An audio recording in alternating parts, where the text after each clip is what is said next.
Kamu pernah dengar cerita tentang Naura Altakaka nggak? Naura Al... Hah? Enggak, belum pernah denger. Gimana tuh ceritanya? Jadi Naura Altakaka ini adalah seorang penyanyi dan dia ini juga punya grup band gitu yang terkenal banget di Kuwait pada masanya. Nah, Naura Altakaka dan grupnya ini sering banget nih ngisi acara-acara kayak weddingan, majelis dan semacamnya lah. Nah, suatu hari Naura Altakaka ini dapat telepon dari seseorang yang ingin mengundang dia di acara pernikahan anaknya. Kemudian Naura ini tanya dong untuk waktu dan acaranya itu kapan. Nah, si penelpon itu bilang kalau acaranya itu mulai dari jam 10 malam. Di situ Naura agak bingung karena di jam selarut itu kayak nggak wajar aja buat ngadain sebuah acara. Awalnya Naura dan tim ini agak ragu buat menerima tawaran dari si penelpon ini. Namun kemudian si penelpon ini bilang, "Berapapun bayaran yang kamu minta akan saya penuhi." Mendengar hal itu, akhirnya Naura ini diskusi lah sama grup bandnya untuk menerima tawaran ini atau enggak. Dan keputusan mereka ya akhirnya menyanggupi permintaan dari si penelpon ini.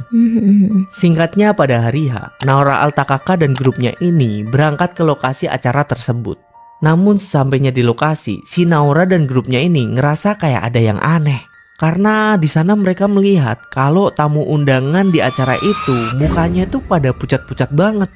Karena biasanya namanya acara kayak gitu kan pasti pada cakep-cakep dan mentereng-mentereng tamu undangannya kan. Dan yang makin bikin anehnya lagi, pengantin laki-lakinya tuh pakaiannya kayak kuno banget gitu. Terus pengantin perempuannya juga pakaian bajunya itu serba hitam. Tapi ya udahlah, si Naura dan grupnya ini tetap nyanyi aja tuh di acara itu. Nah, pas Naura dan grupnya ini lagi perform, serentak tamu undangan yang ada di sana ini semuanya pada menari.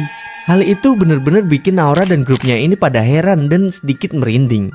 Namun mereka tetap melanjutkan perform mereka sampai di jam 12 malam. Nah, di jam 12 ini Naura dan grupnya ini selesai perform di acara itu. Terus dia mau pamit nih ke ibu yang waktu itu nelpon Naura.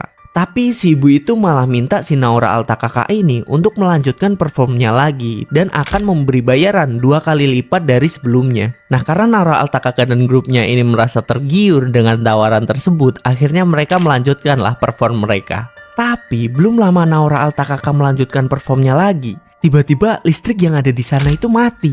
Nah, pas listrik mati ini, Syam, salah satu personil dari grup ini, melihat kaki-kaki dari para tamu undangan ini terlihat seperti kaki kambing. Di situ karena mereka merasa ada yang nggak beres dari awal, akhirnya Naura Altakaka dan grupnya ini memutuskan untuk pergi dari sana. Ketika mereka mulai menjauh dari acara tersebut, mereka ini nengok nih ke tempat acara itu. Ternyata rumah yang mereka lihat di awal ramai karena acara besar, tiba-tiba berubah gelap dan kosong. Tidak ada satupun orang yang terlihat di rumah itu. Waduh, jadi yang mereka lihat dan mereka hibur tadi tuh apaan?